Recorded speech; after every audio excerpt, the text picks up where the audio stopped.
Alrighty, so it's been a while since I've done a news of the week episode, and since there's been a lot of worthy news to talk about in these past couple of days, you knew I had to make a news of the week episode, and I'm doing this before I do the preview of the 14 games that's going to be happening in match week number 8. So the first news we're going to talk about is the whole Dante Vanzeir situation, and it turns out we already got a verdict of the situation that Dante Vanzeir has, where he basically used a racial slur for a Quakes player, and it seems like the punishment will be he'll be suspended for 6 games. Now, obviously, there's been mixed reaction, more toward the negative side. I know that there's a lot of people are not happy at the fact that it's only been 6 games that he received and that it should have been more. But I will say that the reason why maybe he got 6 games instead of a harsher punishment is the fact that he admits that he basically used that and that even in his apology statement, he basically said that the racial slur that he was using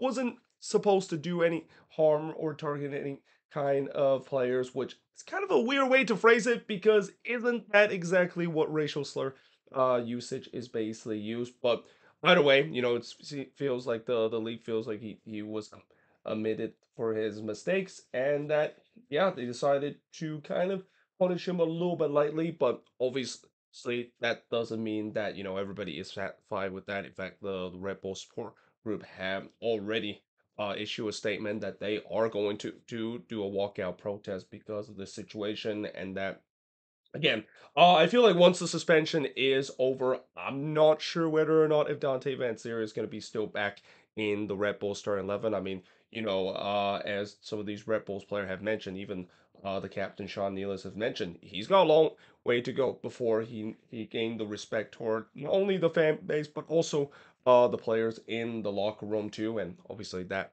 will begin with him have to take some courses in order to correct that mistake that is part of the punishment and also an undisclosed fine. But again, whether or not you like it or not, it is what it is. The this verdict has finally been reached, and that we'll see in these next couple of games once his suspension is over, whether or not if he's still going to be part of this team. I mean, I think he's still going to be part of this team. I think in a couple of weeks, maybe this will be kind of forgotten. I think it's kind of the recency thing, and that I think because of the way that it's just announced that again, I feel like no matter what the suspension it is, whether it's going to be 6 games or even a harsher punishment where he's going to be maybe out for half the season, I think people are still kind of pissed off the fact that the way that the league basically have a zero tolerance toward using racial slur during the game,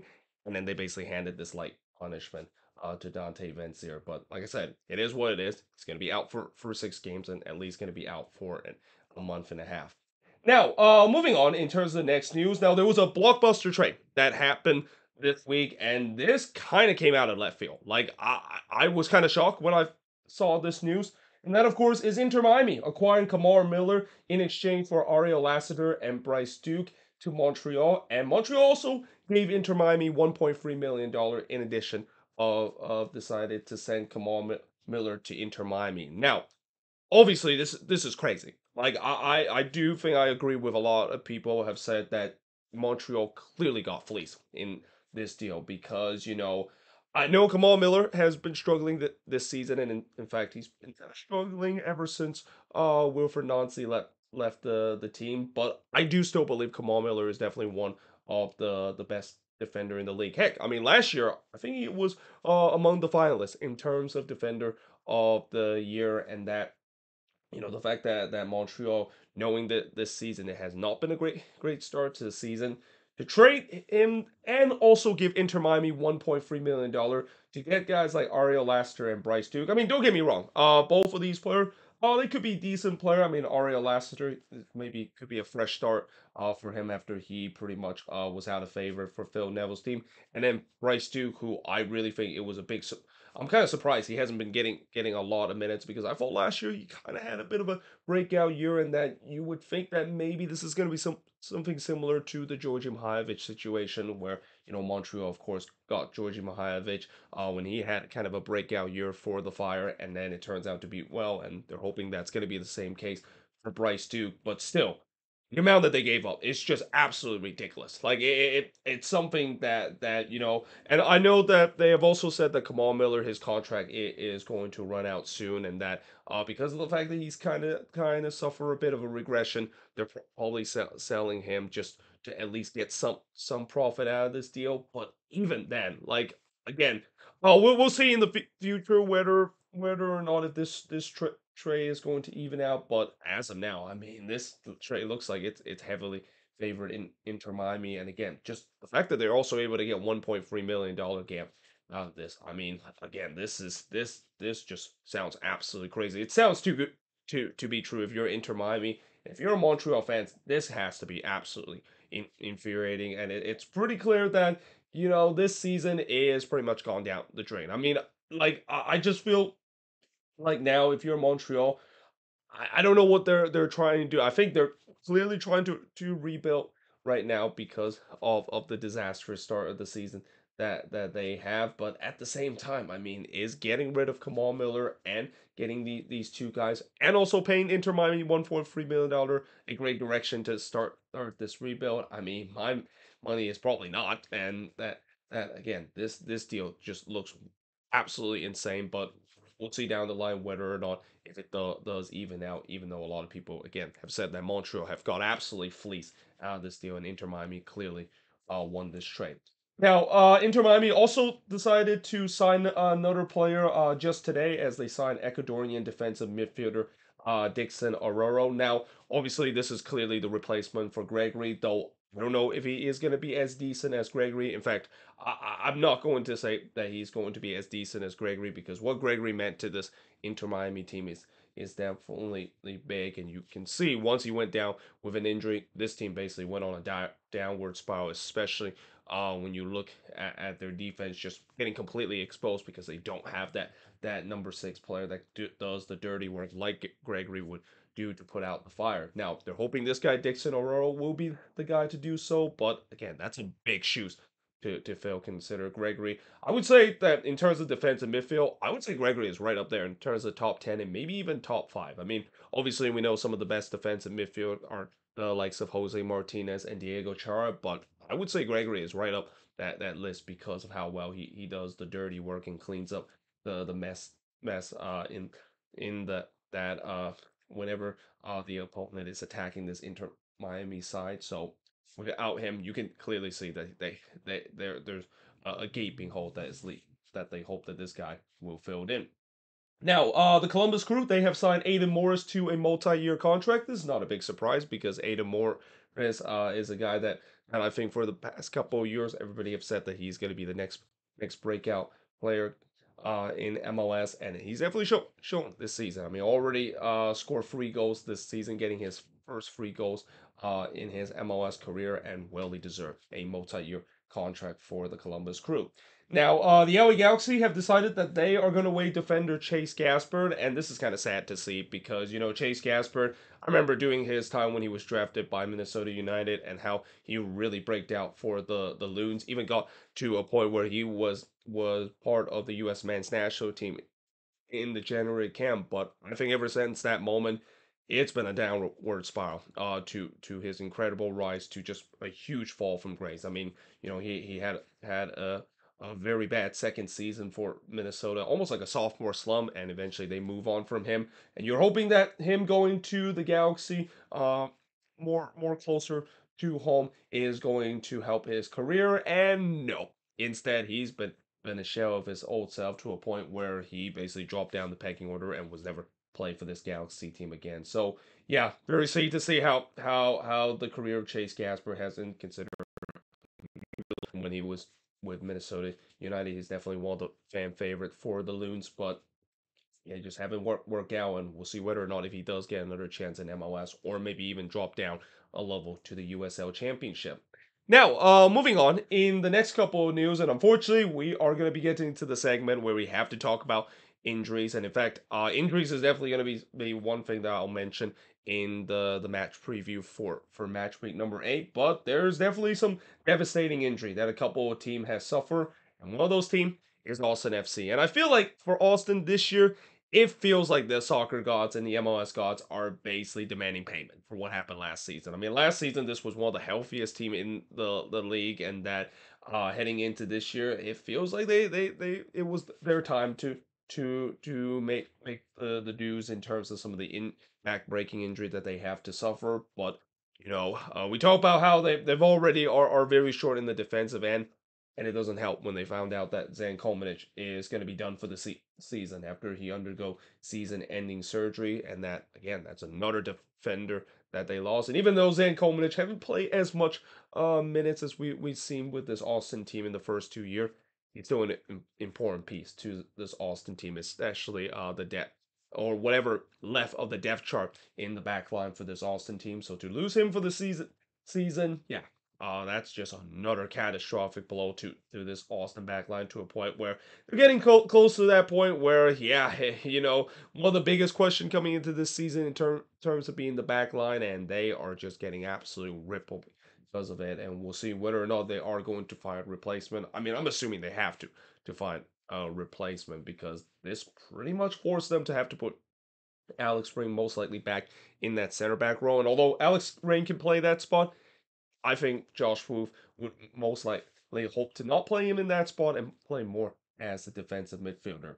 Now, speaking of season-ending surgery, injury of the Portland Timbers, unfortunately had another player go through that, and unfortunately, it's Eric Williamson. I mean, honestly, like for the past couple of years, this guy just cannot catch a break in terms of suffering season-ending injury, and apparently, they've said it's a knee injury that he suffer, and that he's going to be done for the season. And again, just very unfortunate to see. Consider, last year when he was able to be back healthy and was trying to get his chance to be with the U.S. men's national team. It didn't quite work out for him. But heading into this season, you definitely saw that there was some promising that Eric Williamson was chasing his chance to get back to the national team, and then this happened. I mean, this is just a devastating injury, and I think it's also a devastating injury in terms of just kind of sums up the season for the Portland Timbers. I mean, I know this has been a disastrous start for the Timbers, but kind of doesn't help the fact that they now kind of already have an early start in terms of winning the undubious honor of being the most injury plagued team in the league. Like, this team has just been completely destroyed by injuries, and that this latest injury just is another add to the casualty of the long list of players that is currently on the IR. But certainly one that is very, very sad to see, because of the way that Eric Williamson just came back from a torn ACL, and now he's gonna he has to I'm not sure if it was a torn ACL that he suffered, but they said that he has to undergo knee surgery, and that, yeah, his season is done, and you just hope that he's gonna have a good recovery, because this is a very talented kid, but these injuries is going to be a major setback in terms of his potential to potentially be with the national team. Now, speaking of backbreaking injury, and a player that also recently suffered a injury, is Brad Guzan.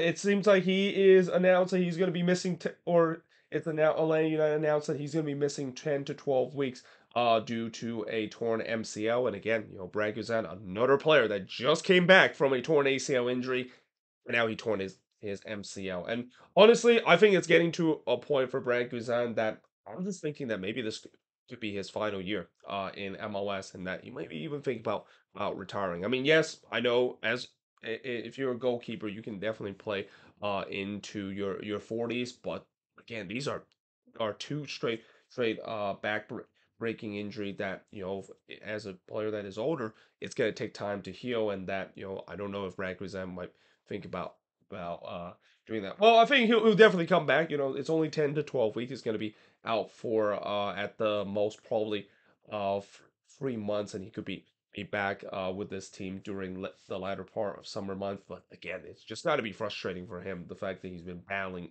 injury these last couple of years as his career is winding down. But the good news for Atlanta is that at least they do have a decent backup in Quentin Westberg. And again, this is why they signed him during this off season, in case if there is a situation like this happening again. And while Quentin Westbrook is not the Quentin Westbrook that we've seen a couple of years being a star-studded goalkeeper, he's still a very serviceable veteran goalkeeper that can at least be a decent option now that their starting goalkeeper Brad Guzan is forced to be back in the IR because of a bit of a long-term injury. Now, moving on to the next news, and now moving away from talking about injury news, is some rumors. So there is a report suggesting that Brenner could be sold to Serie A club Udinese for $10 million. Now, honestly, I feel like that's a very underwhelming number, and especially the fact that if they do agree to this deal, they technically suffer a bit of a loss in terms of getting Brenner, because I think they pay like upwards about 12 to 15 million to get Brenner, and the fact that they only sold him off for $10 million, I mean, I feel like they could definitely got more out of it, especially with how he was last season scoring goals for fun. And this is also why I feel like, for FC Cincinnati, they should have sold Brenner during the winter transfer window. And you can clearly see that Brenner is definitely frustrating this year because of the fact that he didn't get his dream move of potentially going to the Premier League during the winter, and it was a big amount of money. And that sometimes when you're a team, yes, you want to hold on to a player so that you can maybe get a bigger profit, but that could also be a risk. And especially when you decide to turn down an offer when a player really wants to go there, yeah, this is basically what can happen. I mean, we saw it with Lucho Acosta a couple of years ago. We even saw it almost happening to Julian Araujo, but he, of course, eventually his move to Barcelona did went through even past the transfer deadline, and that again. If Cincinnati does sell Brenner, I mean, the only thing I will say that could be good is that this proved that Cincinnati it could be a club that young players can go to there and eventually move on to Europe, and use it as a player development place to thrive in the league and move on to Europe. But again, just the amount of money I feel like is very underwhelming when we consider the offer that Brenner received during this offseason that were like somewhere upward 20 to $30 million. Now, another player that could be potentially sold off to Europe for a high amount of money is Mahala Opoku, as there's a report suggesting that Bordeaux are among the club that is interested in the LAFC attacker. Now, LAFC, they've been kind of really weird it's been very weird in terms of how they sell some of their young talented player, but they've also been very picky in terms of it too. Especially they do command a lot of money in terms of selling some of their best young talent, and Mahala Opoku is definitely one of them. But we'll see how much exactly it is, because they didn't mention how much it is, except for the fact that Bordeaux is one of the many club is looking to get Mahala Opoku during the next transfer window, and we'll see whether or not if it will get it done.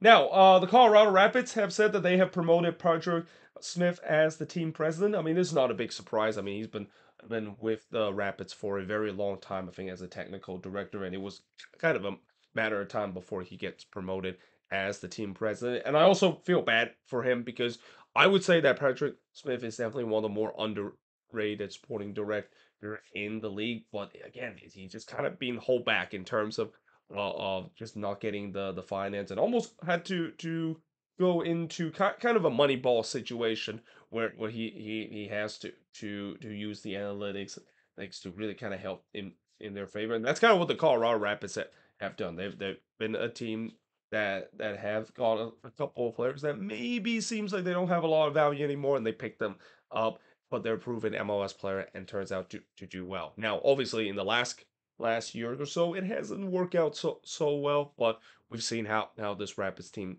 can be, where if they are able to get a lot of these players performing up or even over their potential, and not to mention having a guy like Robin Fraser, who I still think he is one of the best head coach in the league, despite the early struggle that the Rapids have suffered this season and also last year.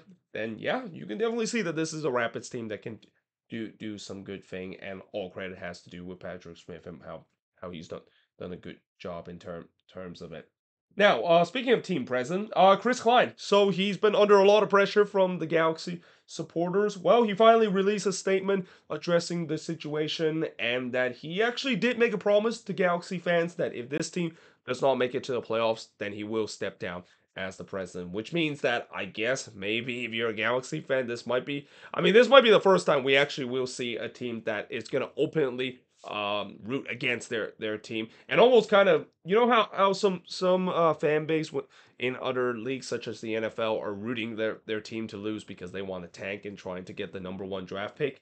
I feel like this is going to be the same case for Galaxy fans. They hope that this team will fail miserably, like they have on the end, that they basically forced Chris Klein to eat his words and fulfill his promise to step down as the team president. Now, even though if that is, of course, is the case, it is still a very low bar that he set in terms of the fact that they'll make it to the playoffs. I mean, yes, I know it's been a slow start for the Galaxy, but they can always rebound and to a point where they can get themselves into the playoffs, which could be good for them. But at the same time, that means Chris Klein will stay because of it. So yeah, it's a very weird situation that is going on, which again, that's just kind of summarized the Galaxy. This team is just in a complete dysfunctional right now. And even the supporter group, they're not happy with this statement either. They don't want Chris Klein to resign at least until the end of the season if they don't make it to playoffs. They still want him to resign now. And especially with the way that El Trafico is going to happen soon.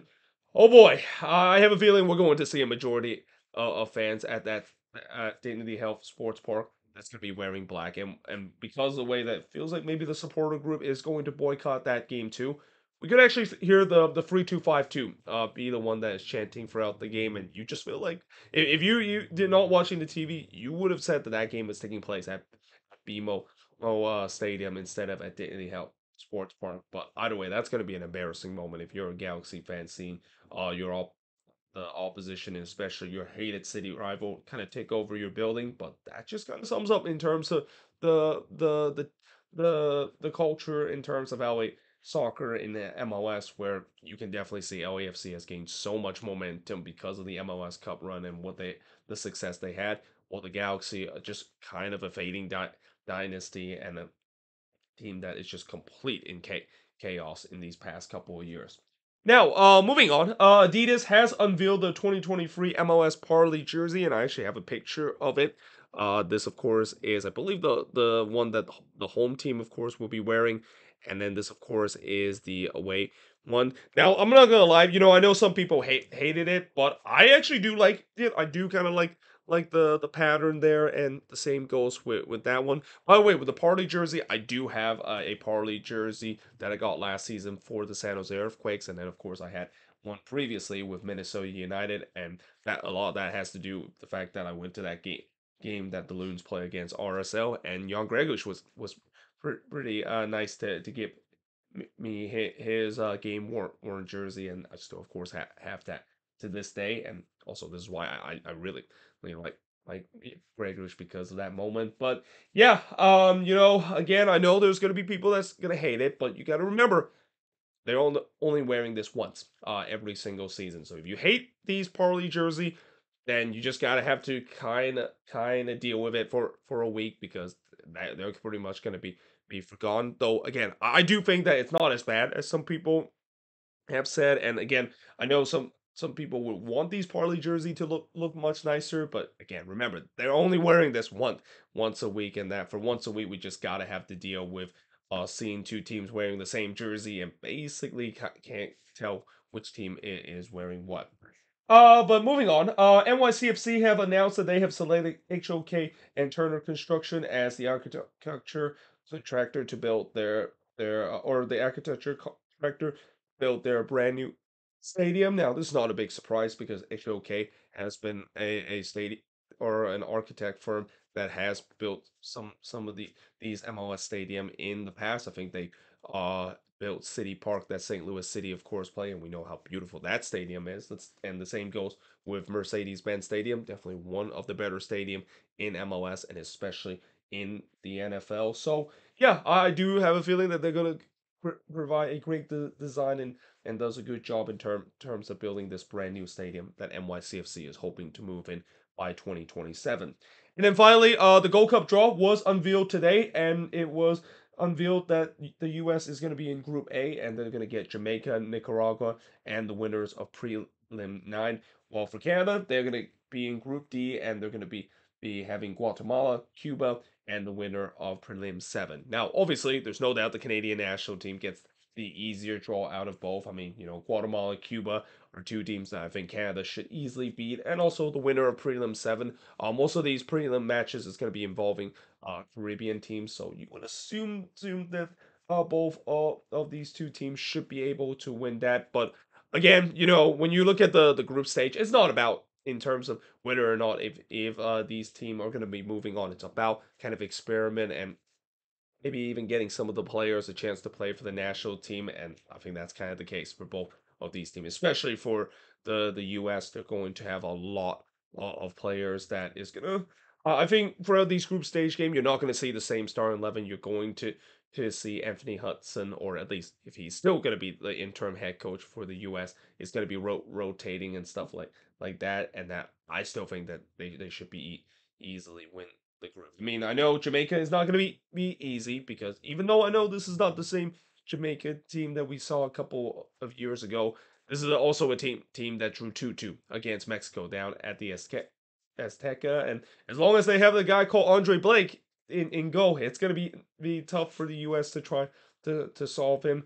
Nicaragua should be a team that the U.S. should easily win. And then, of course, the winner of Prelim 9 most likely is going to be a Caribbean team. That should usually be an easy for the US too. So again, overall, I think the US should easily move on, and the same goes for Canada. But again, I feel like this year's Gold Cup, it's going to definitely be a bit of an afterthought because of the way that we know what the real thing that a lot of these CONCACAF team, especially the big CONCACAF team, are really looking forward to. And that, of course, is next year with the Copa America and the Nations League that will be act as the qualifier for them to qualify for the 2024 Copa America that's going to be happening in the US. And because of that, this Gold Cup is going to be a bit of an afterthought. I mean, people will still watch it, especially if we're going to see another US versus Mexico kind of game, which if that is going to be the case, especially if that's going to be in the final, oh boy, we're going to see the same thing happening in 2021 and in 2019. It's going to be mostly a Mexican can support, especially the fact that it doesn't help the fact that this game is taking place at SoFi Stadium in LA.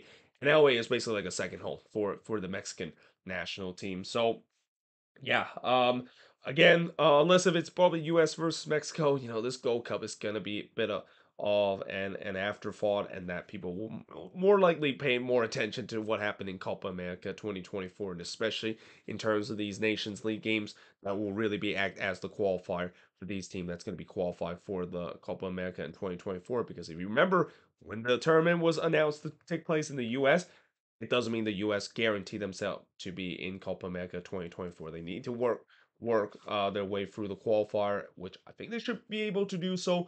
But again, it is a qualifier, and we have seen the U.S. fail spectacularly in a qualifier before. 2017, 20 come to a mind. Kuva comes to a mind. But yeah, either way, hope you guys enjoyed this video. If you do, make sure you guys leave a like, smash the subscribe button. Let me know in the comments below what do you think of these news, and if there's any news I didn't mention here on the board, let me know in the comments below. But until then, hope you guys enjoyed this video. If you do, make sure you guys leave a like, smash the subscribe button, and yeah, I of course will see you guys next time.